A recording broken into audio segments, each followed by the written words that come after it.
नमस्कार, बहुत स्वागत है आपका न्यूज 18 के डिजिटल प्लेटफॉर्म पर। मैं हूं प्रशांत कटारे और बात आज पीएफ का पैसा निकालने से जुड़े नए अपडेट की। पीएफ अकाउंट से रुपए निकालने के लिए अब लंबा इंतजार नहीं करना होगा। क्यों, ये भी आपको बताते हैं और क्या है नियम, ये भी आपको बताएंगे।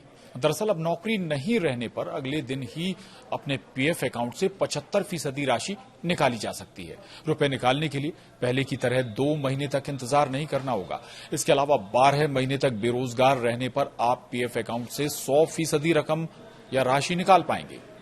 एम्प्लॉय प्रोविडेंट फंड ऑर्गेनाइजेशन यानी ईपीएफओ ने 13 अक्टूबर को हुई central board of trustees CBT की मीटिंग में यह फैसला लिया। लेकिन नए नियमों में नौकरी जाने पर पीएफ अकाउंट से पैसे निकालने की समय अवधि को लेकर कंफ्यूजन बना हुआ था। अब नए नियमों के तहत अगर कोई ईपीएफओ का सदस्य एक दिन भी बेरोजगार होता है तो वो अपने पीएफ बैलेंस का 75% हिस्सा तुरंत निकाल सकता है।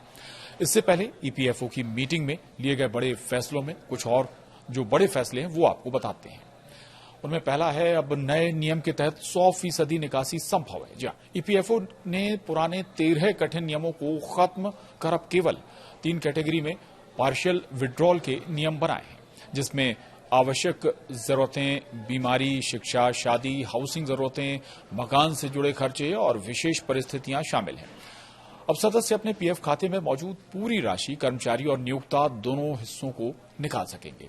पहले शिक्षा और शादी के लिए केवल 3 बार निकासी की अनुमति थी, लेकिन अब शिक्षा के लिए 10 बार और शादी के लिए 5 बार निकासी की जा सकती है। इसके अलावा मिनिमम सर्विस पीरियड यानी न्यूनतम सेवा अवधि को भी घटाकर 12 महीने कर दिया गया है, जो पहले अलग अलग जरूरतों के लिए अलग थी।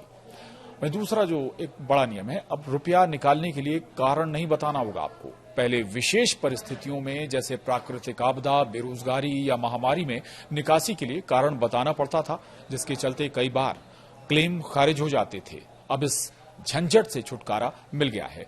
सदस्यों को विशेष परिस्थितियों में बिना कोई कारण बताए निकासी की सुविधा मिलेगी। अब और एक और जो बड़ा फैसला है, हालांकि 25% मिनिमम बैलेंस जरूरी होगा। ईपीएफओ ने यह भी सुनिश्चित किया है कि सदस्यों के खाते में हमेशा 25% राशि मिनिमम बैलेंस के तौर पर रहे। इससे सदस्यों को 8.25% की ब्याज दर और चक्रवृद्धि ब्याज यानी कंपाउंड इंटरेस्ट का फायदा मिलता रहेगा, जिससे रिटायरमेंट के लिए अच्छा खासा फंड तैयार हो जाएगा।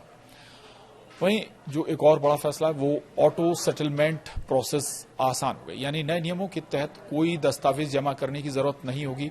निकासी की प्रोसेस को पूरी तरह ऑटोमेटेड करने की तैयारी है, जिससे क्लेम्स का निपटारा तेजी से होगा। साथ ही समय से पहले फाइनल सेटलमेंट की अवधि को 2 महीने से बढ़ाकर 12 महीने और पेंशन निकासी की अवधि को 2 महीने से 36 महीने कर दिया गया है।